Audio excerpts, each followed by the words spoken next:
Architectures அனைவருக்கும் இனிய வணக்கம். இப்ப நம்ம பாக்குறது இயல் 8ல இருக்கக்கூடியது. இதுல ஞானம் அப்படின்னு சொல்லக்கூடிய ஒரு கவிதை. சாளரத்தினுடைய கதவுகள் சட்டம் காற்றுடைக்கும் என்ற வரி இடம் பெற்றிருக்கக்கூடிய கவிதை எது அப்படின்னா ஞானம். இந்த ஞானம் அப்படின்னு சொல்லக்கூடிய கவிதையினுடைய ஆசிரியர் யார் அப்படின்னா தீசோ வேணுகோபாலன் அப்படின்றவரு. சாளரம் அப்படின்னா ஜன்னல்கள். சாளரத்தின் கதவுகள் சட்டம் காற்றுடைக்கும். சட்டம்னா அதுல அடைப்பட்டிருக்கக்கூடிய பலகைகள். அதை காற்றானது என்ன செய்யும் அப்படின்னா உடைக்கும் அப்படின்னு சொல்ல, அந்த அளவுக்கு காற்றினுடைய வேகம் இருக்கு அப்படின்னு சொல்லக்கூடிய அந்த கவிதை எது அப்படின்னா ஞானம். இந்த ஞானம் என்ற கவிதையினுடைய ஆசிரியர் யார் அப்படின்னா தீசோ வேணுகோபாலன் அப்படின்றவங்க.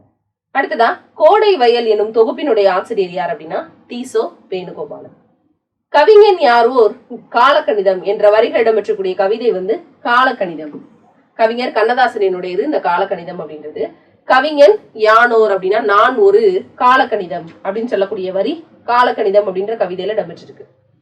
தீசோ வேணுகோபாலன் பிறந்த ஊர் மற்றும் பணியாற்றக்கூடிய துறை எது அப்படின்னா திருவையாறு. அங்க பிறந்தவர் தான் இவரு. இவர் மணிப்பால் பொறியியல் கல்லூரியில எந்திரவியல் பேராசிரியராக இருப்பாரு. அடுத்து எழுத்துக்கால புதுக்கவிதைகள்ல ஒருத்தர் தான் யார் அப்படின்னா இந்த தீசா வேணுகோபாலன். காலக்கணிதம் என்ற கவிதையினுடைய ஆசிரியர் யார் அப்படின்னா கண்ணதாசன். இவருடைய இயற்பெயர் எது அப்படின்னா முத்தையா. இவர் எந்த ஊர் அப்படின்னா சிவகங்கை மாவட்டத்தினுடைய சிறுகூடல்பட்டியில பிறந்தவர். 1949ஆம் ஆண்டு எந்த பாடலை எழுதி திரைப்பட பாடலாசிரியரானார் அப்படின்னா கலங்காதிரு மனமே அப்படின்ற பாடலை பாடி திரைப்பட பாடலாசிரியராக ஆயிப்பார். திரையுலகிலும் இலக்கிய உலகிலும் சிறந்து விளங்கியவர் யார் அப்படின்னா கண்ணதாசன். தனது திரைப்பட பாடல்கள் வழியாக எளிய முறையில் டேஷை மக்களிடையே கொண்டு போய் சேர்த்தார். என்னது அப்படின்னா மெய்யியல் அப்படின்னு சொல்லுவாங்க. மெய்யியல் அப்படின்னு சொல்லுவாங்க. மெய்ப்பாடுகள் மூலமாக தோன்றக்கூடிய ஒரு அறிவுரை அப்படின்னு சொல்லுவாங்க. இதை தன் திரைப்பட பாடல்கள் மூலமாக எளிய முறையில இந்த மெய்யியலை கொண்டு போய் மக்கள்கிட்ட சேர்த்திருப்பார். கண்ணதாசன் தனது எந்த புதினத்துக்காக சாகித்ய அகாடமி வாங்குறாரு அப்படின்னா சேரமான் காதலி அப்படின்னு சொல்லக்கூடிய ஒரு புதினத்துக்காக என்ன செய்யறாரு அப்படின்னா சாகித்ய அகாடமி வாங்குறாரு. வேலி அப்படின்னு சொல்லக்கூடிய அந்த புதினத்தில் எழுதின ராஜம் கிருஷ்ணனும் முதல் சாகித்ய அகாடமி விருது பெற்ற பெண் எழுத்தாளர். அதுவும் ஒரு புதினம் தான். அதே மாதிரி கண்ணதாசன் எழுதின ஒரு புதினம் எது அப்படின்னா சேரமான் காதலி. இதுக்கு அவர் சாகித்ய அகாடமி வாங்கியிருப்பாரு. கண்ணதாசன் தமிழக அரசுல எந்த பதவி விதித்தார் அப்படின்னா தமிழக அரசினுடைய அரசவை கவிஞர். நாமக்கல் கவிஞர் இவருக்கு முன்னாடியே அரசவை கவிஞராக இருந்திருப்பார். அடுத்ததா நதியின் பிழை என்று நரும் புனலின்மை அன்றே என்ற வரிகள் இடம்பெற்று அதை இயற்றியவர் யார் அப்படின்னா கம்பர். நதியின் பிழை என்று நரும் புனலின்மை. நதியுடைய தவறு கிடையாது. எது அப்படின்னா நரும் அப்படின்னா நறுமணத்தை உடைய, புனல் அப்படின்னா காற்று. புனலின்மை அன்றே அது நதியுடைய பிழை கிடையாது அப்படின்னு சொன்னது யார் அப்படின்னா கம்பர். கம்பர் இசைத்த கவியெல்லாம் நான் அப்படின்னு சொன்னது பாரதியார். நதி வெள்ளம் காய்ந்து விட்டால் நதி செய்த குற்றம் இல்லை அப்படின்னு சொல்லக்கூடிய வரிகளை சொன்னது யார் அப்படின்னா கண்ணதாசன். கோடை வயல் அப்படின்ற தொகுப்பினுடைய ஆசிரியர் யார் அப்படின்னா இந்த தீசோ வேணுகோபாலன். நாளுக்கு ஒன்று மலர்வது எது அப்படின்னா செண்பகப்பூ. ஒரு நாளைக்கு ஒரு பூ தான் மலரும். ஆண்டுக்கு ஒன்று மலர்வது பிரம்ம கமலம். 12 ஆண்டுகளுக்கு ஒரு முறை மலர்வது குறிஞ்சி. தலைமுறைக்கு ஒரு தடவை மட்டுமே பூக்கக்கூடியது எது அப்படின்னா மூங்கில். கூர்வேல் குவைய மொயம்பின் தேர்வன் பாரிதன் பரம்பு நாடே அப்படின்ற வரிகள் இடம்பெற்றக்கூடிய நூல் எது அப்படின்னா புறநானூறு. பாரியினுடைய பரம்பு நாடை பத்தி புகழ்ந்து சொல்லக்கூடிய வரி கூர்வேல் குவைய மொயம்பின் தேர்வன் பாரிதன் பரம்பு நாடே. அடுத்ததா காலக்கணிதம் என்ற கவிதை இடம்பெற்றிருக்கக்கூடிய தொகுப்பு எது அப்படின்னா கண்ணதாசன் கவிதை தொகுப்பு. மாற்றம் எனது மானிட தத்துவம், மாறும் உலகின் மகத்துவம் அறிவேன் என்ற வரியை சொன்னவர் யார் அப்படின்னா கண்ணதாசன். வாய்மையை சிறந்த அறமாக சங்க இலக்கியங்கள் பேசுகின்றன. வாய்மை பேசக்கூடிய நாவுதான் உண்மையான நாவு என்ற கருத்தை டேஷ் என்று இலக்கியங்கள் சொல்லுது. பொய்யா சென்னா பொய்யறிய பொய்ப்படு அறியா வயங்கு சென்னா. வயங்கு மொழி அப்படின்னா திருந்திய மொழி அப்படின்னு படிச்சுப்போம். பொய்யா சென்னா அப்படின்னா பொய் என்பதை அறியாத நாவு. பொய்ப்படு அறியா வயங்கு சென்னா. வாய்மையை சிறந்த அறமாக என்ன செய்யுது அப்படின்னா சங்க இலக்கியங்கள் போற்றிருக்கு. அடுத்ததான் தீசா வேணுகோபாலன் அவருடைய இன்னொரு கவிதை தொகுப்பு எது அப்படின்னா மீட்சி விண்ணப்பம். இதோட இயல் 8ல இருக்கக்கூடிய லைன் பை லைன் கொஸ்டின் நம்ம பாக்குறது 10ஆம் வகுப்பினுடைய இறுதி இயல் 9ல இருக்கக்கூடிய line by line question answers. Jayakantham நினைவு இதழ், சித்தாளு, தேம்பாவணி, ஒருவன் இருக்கிறான் அப்படின்ற 4ம் சேர்ந்தது. இதுல முதல்ல இருக்கக்கூடியது எது அப்படின்னா ஜெயகாந்தனினுடைய நினைவிதழ். கருத்தாளமும் வாசக சுவைப்பும் கலந்து இலக்கியங்கள் படைத்தவர் யார் அப்படின்னா ஜெயகாந்தன். ஜெயகாந்தன் அவர்கள் பெற்ற விருதுகள் எது அப்படின்னா குடியரசுத் தலைவர் விருது. உன்னை போல் ஒருவன் அப்படின்ற திரைப்படத்துக்காக அவர் குடியரசுத் தலைவர் விருது வாங்கியிருப்பாரு. சாகித்ய அகாடமி பெற்ற விருது எது அப்படின்னா சில நேரங்களில் சிற மனிதர்கள். இது ஒரு புதினம். சில நேரங்களில் சிற மனிதர்கள் அப்படின்றதும் ஒரு புதினம். சோவியத் நாட்டு விருது, இமயத்துக்கு அப்பால் அப்படின்னு சொல்லக்கூடிய ஒரு நூலுக்காக சோவியத் அப்பால் விருது, சோவியத் நாட்டு விருதை வந்து வாங்கியிருப்பாரு. ஞானபீட விருது வாங்கியிருப்பாரு. தாமரை விருது, பத்மஸ்ரீ விருதையும் வாங்கியிருப்பாரு. சமூக அமைப்பின் முரண்பாடுகளை எழுத்திலேயே அப்பட்டமாக காட்டியவர் யார் அப்படின்னா இந்த ஜெயகாந்தன் தான். ஜெயகாந்தனினுடைய ஆளுமையும் மொழி வளத்தையும் புகழ்ந்து உலகமே பாராட்டுது. அதுல சிலர் யார் அப்படின்னா அசோகமித்ரன், க செல்லப்பா, தீபமிதழ் பொன்வரை, ஜெயகாந்தனினுடைய சிறுகதை தொகுப்புகளில் சிலர். அதே மாதிரி இந்த ஜெயகாந்தனினுடைய ஆளுமையையும் மொழி வளத்தையும் புகழ்ந்து பாடக்கூடிய நபர்கள்ல அசோகமித்ரன், க செல்லப்பா, தீபமிதழினுடைய பொன்வரை இவங்கெல்லாம் இருக்காங்க. ஜெயகாந்தனினுடைய சிறுகதை தொகுப்புகள்ல சில என்னென்ன இருக்கு அப்படின்னா குருபீடம், யுகசந்தி, ஒரு பிடிச்சோறு, உண்மை சுடும், இனிப்பும் கரிப்பும், தேவன் வருவாரோ, புதிய வார்ப்புகள் அப்படின்னு சொல்லக்கூடியது எல்லாமே இவருடைய தொகுப்புகள்ல சில. ஜெயகாந்தனினுடைய குறும்புதினங்கள் சில இருக்கு. அது என்னென்ன அப்படின்னா பிரளயம், கைவிலங்கு, ரிஷிமூலம், பிரம்ம உபதேசம், யாருக்காக அழுதேன், கருணையினால் அல்ல, சினிமாவுக்கு போன சித்தாளு அப்படின்னு சொல்லக்கூடியது எல்லாமே இவருடைய குறும்புதினம். புதினங்களே ரொம்ப குட்டியா இருக்கக்கூடியது, அதாவது நீண்ட நெடும் புதினங்களாக இல்லாம ஒரு சுருக்கமாக இருக்கக்கூடிய புதினங்களாக இருக்கும். அடுத்து ஜெயகாந்தனுடைய மொழிபெயர்ப்பு நூல்கள் எது அப்படின்னா வாழ்விக்க வந்த காந்தி, இது வந்து பிரெஞ்சு மொழியில இருந்தது. இத காந்தியினுடைய வாழ்க்கை வரலாற்றை தமிழாக்கம் செஞ்சு எழுதியிருப்பாரு. அடுத்ததா ஒரு கதாசிரியனின் கதை, முன்சி பிரேம்சந்தினுடைய வாழ்க்கை வரலாறு. ஜெயகாந்தனுடைய புதினங்கள்ல சில எது அப்படின்னா பாரிஸுக்கு போ, சுந்தரகாண்டம், உன்னை போல ஒருவன். இதுக்குதான் அவர் என்ன செய்வார் அப்படின்னா குடியரசுத் தலைவர் விருது சிறந்த திரைப்படத்துக்கு வாங்கியிருப்பாரு. கங்கை எங்கே போகிறான், ஒரு நடிகை நாடகம் பார்க்கிறாள், இன்னும் ஒரு பெண்ணின் கதை, ஒரு மனிதன், ஒரு வீடு, ஒரு உலகம். இதெல்லாமே அவருடைய புதினங்கள்ல சில. ஜெயகாந்தனுடைய புதினங்களில் திரைப்படங்களான படைப்புகள் எது அப்படின்னா சில நேரங்களில் சில மனிதர்கள், ஒரு நடிகை நாடகம் பார்க்கிறாள், ஊருக்கு 100 பேர், உன்னை போல் ஒருவன், யாருக்காக அழுதான். இதெல்லாமே அவருடைய புதினங்கள்ல இருந்து திரைப்படமாக வெளியில வந்தது. பட்டுக்கோட்டை கல்யாண சுந்தரனார் பற்றிய ஜெயகாந்தனுடைய கவிதை எது அப்படின்னா சுண்ண அன்னமும் எழுத்தும் ஒளிந்திருக்கக்கூடிய ஏழையினுடைய கண்ணீரும் பாடலில் கலந்திருக்கும். ஜெயகாந்தனுடைய அதாவது பட்டுக்கோட்டை கல்யாண சுந்தரனார் பற்றிய ஜெயகாந்தனுடைய கவிதை எது அப்படின்னா அன்னமும் எழுத்தும் உயர்ந்திருக்கும். அதாவது இதுல எண்ணம் வரும், எண்ணமும் எழுத்தும் உயர்ந்திருக்கும், ஏழையின் கண்ணீரும் பாடலில் கலந்திருக்கும். அடுத்த பாடல் என்னது அப்படின்னா பண்ணோடு சந்தமும் பாய்ந்து வரும், பழைய அப்படின்னு சொல்லக்கூடிய பழைய மண்ணின் வாடையும் சேர்ந்து வரும். இது ரெண்டுமே பட்டுக்கோட்டை கல்யாண சுந்தரனாரை பத்தின ஜெயகாந்தனுடைய கவிதை. அடுத்ததா தாக்கத்திற்கு அப்பால் அப்படின்னு சொல்லக்கூடிய சிறுகதை இடம்பெற்றிருக்கக்கூடிய நூல் எது அப்படின்னா யுகசந்தி. இது எதுவுமே சிலபஸ் டாபிக் கிடையாது. ஜெயகாந்தன் சாகித்ய அகாடமி விருது வாங்கினது இது. அவர் எழுதக்கூடிய புதினங்கள்ல திரைப்படமாக வெளியில வந்தது. அதுல குடியரசுத் தலைவர் விருது பெற்றது இது. அதை மட்டும் பார்த்தா போதும். அடுத்து சிறுகதையின் மன்னர் அப்படின்னு அழைக்கப்படக்கூடியவர் யார் அப்படின்னு கேக்குறாங்க, ஜெயகாந்தன். அடுத்து சித்தாளு அப்படின்னு சொல்லக்கூடிய அந்த கவிதையினுடைய ஆசிரியர் யார் அப்படின்னு கேக்குறாங்க. சித்தாளு அப்படின்ற கவிதையினுடைய ஆசிரியர் நாகர் ரூமி. இன்னொன்னு சொல்லுவாங்க சிறுகதை மன்னன், புதுமை பித்தன் அப்படின்னு சொல்லுவாங்க. அடுத்தது பொற்காலமாக இருந்தாலும் இவள் தலையில் எழுதியது கற்காலமே அப்படின்னு சொல்றாங்க. கல்வி கற்காத பெண்கள் தங்களுடைய குடும்ப ஒரு சில காரணங்களுக்காக என்ன செய்வாங்கன்னா கற்றுமை ஏத்திட்டு போகக்கூடிய சித்தாள் வேலை பார்க்கக்கூடியவங்களுடைய கவிதை தொகுப்பு தான் இது. நாகூர் ரூமி எழுதினது. அடுத்ததான் நாகூர் ரூமியினுடைய இயற்பெயர் என்னது அப்படின்னா முகமது ரஃபி. இந்த நாகூர் ரூமியினுடைய கவிதைகள் எல்லாமே ரொம்ப வாசிக்கிறவங்களுக்கு ரொம்பவே ஒரு என்ன சொல்றது அப்படின்னா அவங்க கருத்தால மிக்கவர்களாக மாற்றக்கூடியது. இன்னொன்னு இந்த line by line question answers எல்லாமே நமக்கு புத்தக வடிவிலையும் கிடைக்குது. இதுல இருக்கக்கூடிய கான்டாக்ட் நம்பரை கான்டாக்ட் பண்ணீங்கன்னா அவங்களே உங்களுக்கு சொல்லுவாங்க. அடுத்தது 80களில் கனையாளி இதழில் எழுத தொடங்கியவர் யார் அப்படின்னா இந்த நாகூர் ரூமி. இந்த நாகூர் ரூமிக்கு பதிலாக நமக்கு முகமது ரஃபி அப்படின்ற பேர்லையும் கொடுக்கலாம். இவர் 80களில் கனையாளி இதழில் எழுத தொடங்கினார். அடுத்ததா நாகூர் ரூமியினுடைய பன்முக திறமைகள், கவிதை, குறுநாவல், சிறுகதை, மொழிபெயர்ப்புகள் இதெல்லாத்தையும் எழுதுறது. நாகூர் ரூமியினுடைய படைப்புகள் எந்தெந்த இதழ்கள்ல வெளியாயிருக்கு அப்படின்னா மீச்சி சுபமங்களா, புதிய பார்வை, குங்குமம், கொல்லிப்பாவை, இலக்கிய வெளிவட்டம், குமுதம். இந்த நாகூர் ரூமியினுடைய கவிதை தொகுப்புகள் எது அப்படின்னா நதியின் கால்கள், 7வது சுவை, சொல்லாத சொல் இதெல்லாமே. அடுத்தது கப்பலுக்கு போன மச்சான் என்ற நூல் நாவலினுடைய ஆசிரியர் யார் அப்படின்னா நாகூர் ரூமி. பூக்கையை குவித்து பூவே அப்படின்ற வரிகள் இடம்பெற்றக்கூடிய நூல் எது அப்படின்னா தேம்பாவணி. இந்த தேம்பாவணி நூலினுடைய பாட்டுடை தலைவர் யார் அப்படின்னா வீரமாமுனிவர், அதாவது சூசையப்பர். தேம்பாவணி நூலினுடைய பாட்டுடை தலைவர் யார் அப்படின்னா சூசையப்பர். தேம்பாவணி அப்படின்னு நூலினுடைய ஆசிரியர் யார் அப்படின்னா வீரமாமுனிவர்.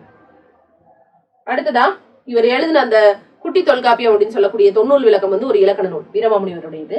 கிறிஸ்துவுக்கு முன்னால் தோன்றியவர் யார் அப்படின்னா திருமுழுக்கு யோவான். கிறிஸ்து பிறக்க போறதை முன்னறிவிச்சவர் அப்படின்னு சொல்லி வர சொல்லுவாங்க. திருமுழுக்கு யோவானை எப்படி கூப்பிடுவாங்க அப்படின்னா விவிலியத்துல அருளப்பன் அப்படின்ற வார்த்தையில சொல்லுவாங்க. ஸ்நாபக அருளப்பன் அப்படின்னு சொல்லுவாங்க. அடுத்து வீரமாமுனிவர் தன்னுடைய காப்பியத்தில் அருளப்பனுக்கு என்ன பெயர் வச்சிருக்காருன்னா கருணையன். அவங்க அம்மா இறந்ததை ஒரு காவியமாக வச்சு இந்த படைப்பை ஆரம்பிச்சிருப்பாங்க. கருணையனுடைய தாயார் யார் அப்படின்னா எலிசபெத். அரியேன் அப்படின்னு சொல்லக்கூடியதை பகுபத உறுப்பிலக்கணம் அரி அப்படின்னு பிரிச்சிருவோம். இந்த ஏ பிரிக்கும் போது ஈ கூட்டல் ஏ அப்படின்னு வரும். ஈ கூட்டல் ஏ, அரியேன் அப்படின்னு சொல்லும் போது நம்ம என்ன சொல்றோம், அதை எதிர்மறையா சொல்றதுனால இதுல இடம்பெற்றிருக்கக்கூடிய இடைநிலை எது அப்படின்னா ஆங்கிறது எதிர்மலை இடைநிலை. இந்த ஏன் அப்படின்னு சொல்லக்கூடியது விகுதியாக இடம்பெறும். அப்ப அரிங்கிறது பகுதி, ஈ வந்து சந்தி. இந்த இடத்துல உடம்பெடுமைன்னு போட்டக்கூடாது. அப்படின்னு சொல்லக்கூடியது நம்ம அதை எதிர்மறையா சொல்றதுனால எதிர்மறை இடைநிலை. அடுத்தது ஏன் என்பது தன்மை ஒருமை வினைமுற்று விகுதி. வீரமாமுனிவர் திருச்சியை ஆண்ட எந்த மன்னரை சந்தித்து விளையாடுவதற்காக 2 மாதங்களில் உருது மொழியை கத்துக்கிட்டாரு அப்படின்னா சந்தா சாஹிப், பிரெஞ்சு மன்னரான சந்தா சாஹிப். அவரை வந்துட்டு என்ன பண்ணுவார் அப்படின்னா, அதாவது பிரெஞ்சுக்கு ஆதரவு தெரிவிச்ச மன்னரான சந்தா சாஹிப் என்ன சொல்லுவாங்க அப்படின்னா, வீரமாமுனிவர் திருச்சியை ஆண்ட எந்த மன்னரை சந்திச்சு விளையாடுறதுக்காக 2 மாசத்துல உருது கத்துக்கிட்டாரு அப்படின்னா சந்தா சாஹிப். அடுத்து வீரமாமுனிவரினுடைய எளிமையும் பிளவையும் கண்டு வியந்த சந்தா சாஹிப் டேஷ் அப்படின்ற பட்டத்தை அவர் கொடுப்பாரு. இஸ்மத் சன்னியாசி அப்படின்னு பேரு. இஸ்மத் சன்னியாசி அப்படின்ற வார்த்தையினுடைய பொருள் என்னது அப்படின்னா தூய துறவி அப்படின்றது பொருள். அவருடைய எளிமையை பார்த்து வியந்து சந்தா சாஹிப் அவருக்கு இந்த படத்தை கொடுத்திருப்பாரு. தேம்பாவணி அப்படின்னா வாடாத மாலை, தேம்பா கூட்டல் அணி அப்படின்னு அர்த்தம். இன்னொன்னு தேன் கூட்டல் பா கூட்டல் அணின்னு சொல்லுவாங்க. தேன் போன்ற அழகிய பாக்களை கொண்டது அப்படின்னு. தேன் கூட்டல் பா கூட்டல் அணி என்று பிரித்தால் அதனுடைய பொருள் என்னது அப்படின்னா தேன் போன்ற இனிய பாடல்களின் தொகுப்பு. கிறிஸ்துவனுடைய வளர்ப்பு தந்தை யார் அப்படின்னா சூசேப்பர். தேமாவனியினுடைய பாட்டடை தலைவர் சூசேப்பர். தேமாவனியினுடைய காண்டங்கள் எத்தனை அப்படின்னா 3 காண்டங்கள் 36 படலங்களை கொண்டது. இந்த தேமானில் இடம்பெற்றக்கூடிய பாடல்கள் 3615 பாடல்கள். 3 காண்டங்கள் 36 படலங்கள் 3615 பாடல்கள். அடுத்ததான் தேமாவனி படைக்கப்பட்ட காலம் எது அப்படின்னா 17ஆம் நூற்றாண்டு.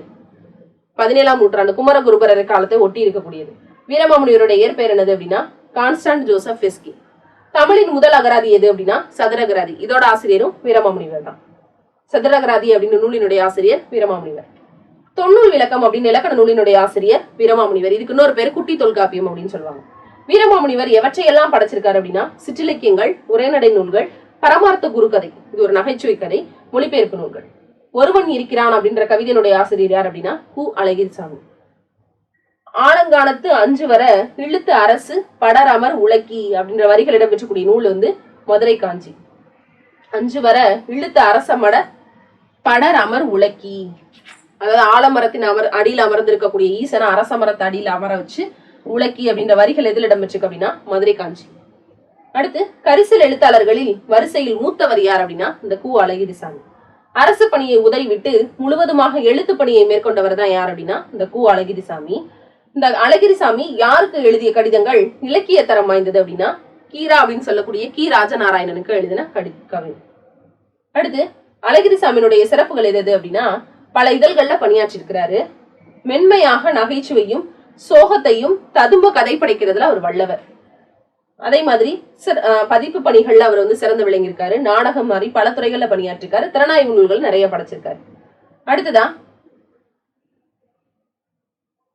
நவமணி அப்படின்ற நவமணி வடக்கியல் போல நல்லறை படலை பூட்டும் அப்படின்ற வரிகள் இடம்பெற்றக்கூடிய நூல் எது அப்படின்னா தேம்பாவணி. நவமணி வடக்கையில் போல நல்லறை படலை பூட்டும் அப்படின்னு சொல்லக்கூடிய வரிகள் தேம்பாவணி. குருபீடம் அப்படின்ற சிறுகதையினுடைய ஆசிரியர் யார் அப்படின்னா ஜெயகாந்த். அடுத்து இதுல இருக்கக்கூடிய இலக்கணங்கள் என்னென்ன இருக்கு அப்படின்னா புறப்பொருள் இலக்கணம், பாவகை அழகிடுறது, அணி மற்றும் திருக்குறள். ஆணிரையை கவர்ந்து வெச்சி பூவினை சூடி கொண்டு செல்வர். எனவே ஆணிரை கவர்தல் அப்படின்றது என்ன சொல்லுவோம் அப்படின்னா வெச்சி அப்படின்னு சொல்லுவாங்க. வெச்சி அப்படின்னா பகை நாட்டின் மீது போர் தொடுக்கப்படும் போது அந்நாட்டுல இருக்கக்கூடிய ஆணிரைகளுக்கு தங்களால் துன்பம் நேர்ந்து விடக்கூடாது அப்படின்றதுக்காக இங்க இருந்து போறவங்க அங்க நாட்டுல இருக்கக்கூடிய ஆணிரைகளை கொண்டு வரதுக்கு பேர் தான் வெச்சி அப்படின்னு சொல்லுவாங்க. இவங்க எடுத்துட்டு போன ஆணிரையை திருப்பி வாங்கிட்டு வர்றதுக்கு பேர் தான் எது அப்படின்னா கரந்தை. அழகு செடியாக வீட்டு தோட்டங்களிலும் பூங்காக்களிலும் வளர்க்கப்படக்கூடிய சிவந்த நிறமுடைய பூ தான் என்ன சொல்லுவாங்கன்னா வெச்சி. இட்லி பூவை தான் சொல்லுவாங்க. இதுக்கு இன்னொரு பேர் என்னது அப்படின்னா இட்லி பூ. அதுக்கு இன்னொரு பேரு வெச்சி. கவர்ந்து செல்லப்பட்ட ஆணிரைகளை மீட்க செல்வதற்கு கரந்த பூவை சூட்டிட்டு போவாங்க. அதுதான் என்ன சொல்லுவாங்கன்னா கரந்தை திணை அப்படின்னு சொல்லுவாங்க. சிறிய முட்டை வடிவில் கொத்து கொத்தாக பூக்கக்கூடிய கரந்தை ஒரு வகை செடி.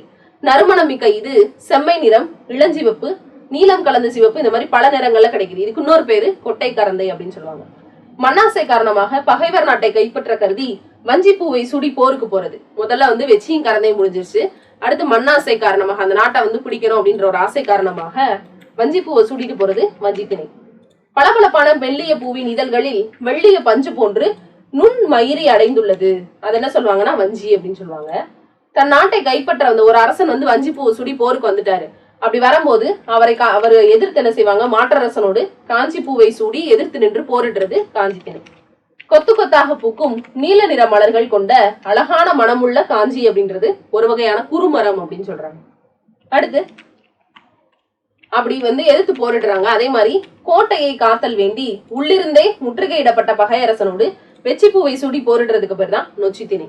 வெச்சி அப்படின்னு சொல்லும் போது ஒருத்தங்க வந்து ஆணிரையே கவர வந்துட்டாங்கன்னு தெரிஞ்ச உடனே அந்த கோட்டைக்கு உள்ள இருந்தே அவங்களை எதிர்க்கிறது தான் இந்த நொச்சி.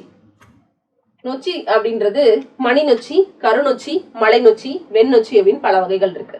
மாட்டரசனுடைய கோட்டையை கைப்பற்றுவதற்காக உளிங்கை பூவை சூடி தம் வீரர்களோட அதை சுற்றி வளைக்கிறது. உள்ள இருந்து ஒருத்தர் போரிடுறாங்க, அது வந்து நொச்சி. அவரை எதிர்த்து என்ன செய்வாங்க, அந்த கோட்டையை சுத்தி வளைக்கிறதுக்கு பேரு உளிங்கை. உளிங்கை கொடியை டேஷ்ன்னு சொல்லுவாங்க, முடக்கத்தான் அப்படின்னு சொல்லுவாங்க, அதான் உளிங்கை. பகைவேந்தர் இருவரும் வலிமையே பெருது அப்படின்னு சொல்லி நிலைநாட்டுவதற்காக தம் வீரர்களுடன் தும்பை பூவை சூடி என்ன செய்வாங்க அப்படின்னா போர்க்களத்துல ஒருத்தரோட ஒருத்தர் மோதிக்கிறது தும்பை திணை. இங்கதான் போர்க்களமே வருது. அடுத்தது போரிலே பெற்ற வெற்றி மன்னன் வாகை பூவை சரி, யார் போர்ல ஜெயிக்கிறாங்களோ அவங்க சூடக்கூடிய பூ தான் என்னது அப்படின்னா வாகை திணை. அடுத்ததா வாகை அப்படின்றதனுடைய பொருள் என்னது அப்படின்னா வெற்றி. பாடுவதற்கு தகுதியுடைய ஒரு ஆளுமையாளரின் கல்வி, வீரம், செல்வம், புகழ், கருணை இதெல்லாத்தையும் புகழ்ந்து பாடுறதுக்கு பேரு பாடான் திணை அப்படின்னு சொல்லுவாங்க. பாடு கூட்டல் ஆண் கூட்டல் திணை. பாடப்படும் ஆண் மகனினுடைய வீரம், வெற்றி, ஒழுக்கம் இதெல்லாத்தையும் புகழ்ந்து பாடக்கூடியதுதான் வாகை பாடான் திணை. வெற்றி முதல் பாடான் வரை உள்ள புறத்திணைகளில் பொதுவானவற்றையும் அவற்றில் சொல்லாததையும் சொல்லக்கூடியதுதான் பொதுவியல் திணை. கைக்கிளை அப்படின்றது என்ன சொல்லுவாங்க அப்படின்னா ஒருதலை காமம். பெருந்தா திணை அப்படின்றது பொருந்தா காமம் அப்படின்னு சொல்லுவாங்க. ஏற்பிடிக்கும் கைகளுக்கே வாழ்த்து கூறுவோம் அப்படின்ற வரியை இயற்றியவர் யார் அப்படின்னா கவி காமு ஷரீஃப் அப்படின்றவர். அம்மா என் காதுக்கு ஒரு தோடு நீ அவசியம் வாங்கி வந்து போடு அப்படின்ற கவிதை இயற்றியவர் யார் அப்படின்னா பாரதிதாசன். அடுத்தது கலைச்சொற்கள் அறிவோம். கன்சல்ட் அப்படின்னு சொல்லக்கூடிய துணை தூதரகம், பேட்டன்ட் அப்படின்னா காப்புரிமை, டாக்குமெண்ட் அப்படின்னா ஆவணம், டெரிட்டோரி அப்படின்னா நிலப்பகுதி, கில்டுனா வணிக குழு. என் கதை, சங்கொலி இதெல்லாம் யாருடையது அப்படின்னா நாமக்கல் கவிஞருடையது. வேருக்கு நீர் அப்படின்ற புதினம் தான் சாகித்ய அகாடமி விருது பெற்ற ராஜம் கிருஷ்ணனுடைய ஒரு புதினம். இதுதான் அவர் சாகித்ய அகாடமி விருது பெற்ற முதல் பெண் எழுத்தாளர். நாற்காலிக்காரர் அப்படின்ற நூலினுடைய ஆசிரியர் நா முத்துசாமி. அடுத்து யாப்பு எத்தனை வகைப்படும் அப்படின்னா 6 வகைப்படும். அது என்னென்ன இருக்கு அப்படின்னா எழுத்து, அசை, சீர், தலை, அடி, தொடை இது 6மே யாப்பினுடைய உறுப்புகள். அடுத்ததா பாக்கள் எத்தனை வகைப்படும் அப்படின்னா 4. இந்த பாவினுடைய ஓசைகள் எது அப்படின்னா செப்பலோசை, அகவலோசை, துள்ளலோசை, தூங்கலோசை. வெண்பா வந்து செப்பலோசை, ஆசிரியப்பா அப்படின்னு சொல்லும் போது அகவலோசை, களிப்பா அப்படின்றது துள்ளலோசை, வஞ்சிப்பா தூங்கலோசை அப்படின்னு சொல்லுவாங்க. இதுல வெண்பா அப்படின்றதனுடைய ஓசை வந்து செப்பலோசைக்குரியது வெண்பா, அகவலோசைக்குரியது ஆசிரியப்பா. சங்க இலக்கியங்கள்ல சிலப்பதிகாரம், மணிமேகலை, பெருங்கதை இது 3லயுமே இருக்கக்கூடியது எது அப்படின்னா இந்த ஆசிரியப்பா தான். செயலில் இடையிடையே உயர்ந்து வருவது டேஷ் ஓசை அப்படின்னா களிப்பா. அடுத்ததான் அந்த களிப்பாவினுடைய ஓசை துள்ளல் ஓசை, அதனாலதான் அங்கங்க உயர்ந்து வருது அப்படின்னு சொல்றாங்க. தூங்கல் ஓசை அப்படின்னு சொல்லக்கூடியது வஞ்சிப்பாவுக்குரியது. அடுத்ததான் வெண்பா எத்தனை வகைப்படும் அப்படின்னு கேக்குறாங்க. குரல் வெண்பா, சின்னியல் வெண்பா, நேரிசை வெண்பா, இன்னிசை வெண்பா, பற்றொடை வெண்பான் வெண்பா எத்தனை வகைப்படும் அப்படின்னா 5 வகைப்படும். அடுத்ததான் ஆசிரியப்பா எத்தனை வகைப்படும் அப்படின்னா 4. நேரிசை ஆசிரியப்பா, இணைக்குரல் ஆசிரியப்பா, நிலைமண்டில ஆசிரியப்பா, அடிமறி மண்டில ஆசிரியப்பா அப்படின்னு சொல்லி ஆசிரியப்பா அப்படின்னு சொல்றது 4 வகைப்படும். அடுத்து யாப்போசை தரக்கூடிய பாவினுடைய ஓசை செப்பலோசை அப்படின்றது 2 பேர் உரையாடுறது மாதிரி இருக்கக்கூடியது செப்பலோசை, அதுதான் வந்து வெண்பா. திருக்குறள் வந்து குரல் வெண்பா. அகவலோசை அப்படின்றது ஒருத்தர் பேசுறது போன்ற சொற்பொழிவு மாற்றுவது, அதாவது ஒருத்தர் வந்து பேசுறது மத்தவங்க அதை கேட்கக்கூடியது சொற்பொழிவாற்றுறது மாதிரி இருக்கக்கூடியது. துள்ளலோசை அப்படின்றது கன்று துள்ளினால எப்படி ஒரு ஓசை வருமோ அந்த மாதிரி இருக்கக்கூடியது. தூங்கலோசை அப்படின்றது சீர்தோறும் ஒவ்வொரு சீர்லையும் இருக்கக்கூடியது. தூங்கி வரக்கூடிய ஓசை அப்படின்னு சொல்லுவாங்க. கவிஞன் ஞானோர் காலக்கணிதம் என்ற கவிதை இயற்றியவர் யார் அப்படின்னா கண்ணதாசன். மரம் தேடிய களைப்பு மின் கம்பியில் இலைப்பாரும் குருவி, எங்க நமக்கு கூடு கட்டுறதுக்கு மரம் இருக்கோ அப்படின்னு சொல்லி தேடி அலையக்கூடிய குருவியினுடைய அந்த இலைப்பாரும் இடம் தான் அந்த மின்கம்பி அப்படின்ற கவிதை இயற்றியவர் நாணர்காடன் அப்படின்னு. விற்பனையில் காற்று பட்டலம் சிக்கனமாய் மூச்சு விடவும் அப்படின்ற கவிதை எழுதியவர் யார் அப்படின்னா புதுவை தமிழ் நெஞ்சல். அடுத்து கோடையிலே இலைப்பாரி கொள்ளும் வகை அப்படின்னு சொல்லக்கூடிய கவிதை இயற்றியவர் வள்ளலார். கோடையிலே எப்படி இலைப்பாடுறது அப்படின்னு சொல்லக்கூடிய கவிதை இயற்றியவர் வள்ளலார். பிலீஃப்னா நம்பிக்கை, ரெனசைன்ஸ் அப்படின்னா மறுமலர்ச்சி, மெய்யியலாளர் அப்படின்னா பிலாசபர், மீட்டுருவாக்கம் அப்படின்னா ரிவைவலிசம் அப்படின்னு சொல்லுவாங்க. அறமும் அரசியலும் மூவாவினுடையது. அபிகவிதைகள், எண்ணங்கள் அப்படின்றது எம்.எஸ். உதயமூர்த்தி. இயல்பாக நிகழக்கூடிய நிகழ்ச்சியின் மீது கவிஞர் தன் கருத்தை ஏற்றி கூறுவது அப்படின்றது தற்குறி பேச்சாணி. இப்ப கோவலனும் கண்ணகியும் மதுரை நகருக்குள்ள வரும்போது அந்த கொடி என்ன செய்யறது அப்படின்னா காத்துல ஆடுறது அப்படின்றது இயல்பாக நடக்கிறது. ஆனா அதுல கவிஞர் என்ன சொல்லுவார் அப்படின்னா, மதுரை நகருக்குள்ள வந்தீங்கன்னா உங்களுக்கு ஏதோ ஒரு பெரிய ஆபத்து காத்திருக்குது அப்படின்னு சொல்லி உணர்ந்து அதனாலதான் அந்த கொடி அசைது வராதிங்க அப்படின்னு சொல்லி ஆட்டுறதாக அந்த வார்த்தையை சொல்லுவாங்க. பேரெழுந்தெடுத்த ஆரையில் நெடுங்கொடி வார என்பன போல மரித்து கை காட்ட அப்படின்னு சொல்லி ஒரு வரி எழுதியிருப்பாரு. இதுல இயல்பாக காற்றில் அசையக்கூடிய அந்த கொடி அப்படின்றது மேல கவிஞர் தன்னோட கருத்தை ஏற்றி கூறுவதுதான் என்னது அப்படின்னா தற்குறி பேச்சாணி. தீவகம் அப்படின்ற சொல்லினுடைய பொருள் என்னது அப்படின்னா விளக்கு. செயலின் ஓரிடத்தில் நின்ற ஒரு சொல் அச்செயலின் பல இடங்களிலும் சொற்களோடு பொருந்தி பொருளை விளக்குவதனால அதுக்கு பேர் என்னது அப்படின்னா தீவகாணி. ஒரு இடத்துல ஏற்றப்பட்ட விளக்கு அங்கங்க வெளிச்சேற்றி தர்றதுமா அதுதான் என்னது அப்படின்னா தீவகம் அப்படின்னு சொல்லுவாங்க. தீவகம்னா விளக்கு. அப்ப செயல்ல ஒரு இடத்துல இருக்கக்கூடிய ஒரு சொல் பல இடங்கள்ல இருக்கக்கூடிய சொற்களோடு சென்று பொருந்தி பொருள் தர்றதுனால அதுக்கு பேரு தீவகாணி. அடுத்துதான் இந்த தீவகம் அப்படின்றது 3 வகைப்படும். என்னென்ன அப்படின்னா முதல் நிலை, இடைநிலை, கடைநிலை அப்படின்னு சொல்லுவாங்க. நிரல் அப்படின்னா நிறை வரிசை அப்படின்னு அர்த்தம். நிறை அப்படின்னா நிறுத்துதல் அப்படின்னு அர்த்தம். நிரல் நிறை அணி அப்படின்னு சொல்லுவாங்க. அன்பும் மரணம் உடைத்தாய் நின் வாழ்க்கை திருக்குறள் இருக்கிறது நிரல் நிறை அணி. நிரல்னா வரிசை, நிறைனா நிறுத்துதல். சொல்லையும் பொருளையும் வரிசையாக நிறுத்தி அப்படியே இணைந்து பொருள் கொள்வது நிரல் நிறை அணி. எவ்வகைப்பட்ட பொருளாக இருந்தாலும் இயற்கையில் அமைந்த அதன் உண்மையான இயல்பு தன்மையினை கேட்பவர்களின் மனம் மகிழுமாறு உரிய சொற்களை அமைத்து பாடுறதுக்கு பேர் என்னது அப்படின்னா தன்மையணி. இந்த தன்மையணி வகைகள் என்ன அப்படின்னா பொருள் தன்மையணி, குணத்தன்மையணி, சாதி தன்மையணி, தொழில் தன்மையணி அப்படின்னு சொல்றாங்க. அடுத்து சேக்கை அப்படின்னா படுக்கை, யாக்கைனா உடல், கடம்னால் என்ன அர்த்தம் அப்படின்னா உடல்னு அர்த்தம். பிணிந்து அப்படின்னா கட்டி, வாய்ந்த அப்படின்னா பயனுள்ள, இளங்கூழ் அப்படின்னா கூழ்னா பயிர், இளம் பயிர், தயங்கி அப்படின்னா அசைந்து, காய்ந்தேன் அப்படின்னா அர்த்தம்னா வருந்தினேன், கொம்புனா கிளை, புலைனா துளை, கான்னா கானகம் காடு, தேம்ப அப்படின்னா வாட, விசும்புனா வானம், அதோட எதிர்ச்சொல் தான் என்னது அப்படின்னா அசும்பு, அதோட பொருள் நிலம். உய்முறை அப்படின்னா வாழும் வழி, ஓர்ந்து அப்படின்னா நினைந்து, கடிந்து அப்படின்னா விளக்கி அப்படின்னு அர்த்தம், உவமணி அப்படின்னா மணமலர், படலை அப்படின்னா மாலை, தாமம்னால என்னது அப்படின்னா மாலை தான், அலங்கல் அப்படின்னால என்ன அர்த்தம் அப்படின்னா மாலை தான், துணர்னா மலர்கள். காக்கென்று அப்படின்றதனுடைய இலக்கண குறிப்பு காக்கவென்று என்பதன் தொகுத்தல் விகாரம். கணீர் அப்படின்னா கண்ணீர்னு வரணும். இந்த ஊடால இருக்கக்கூடிய எழுத்தான என்ன செஞ்சிருக்கு அப்படின்னா இந்த இடத்துல இல்ல, அப்ப இது இடைக்குறை விகாரம்.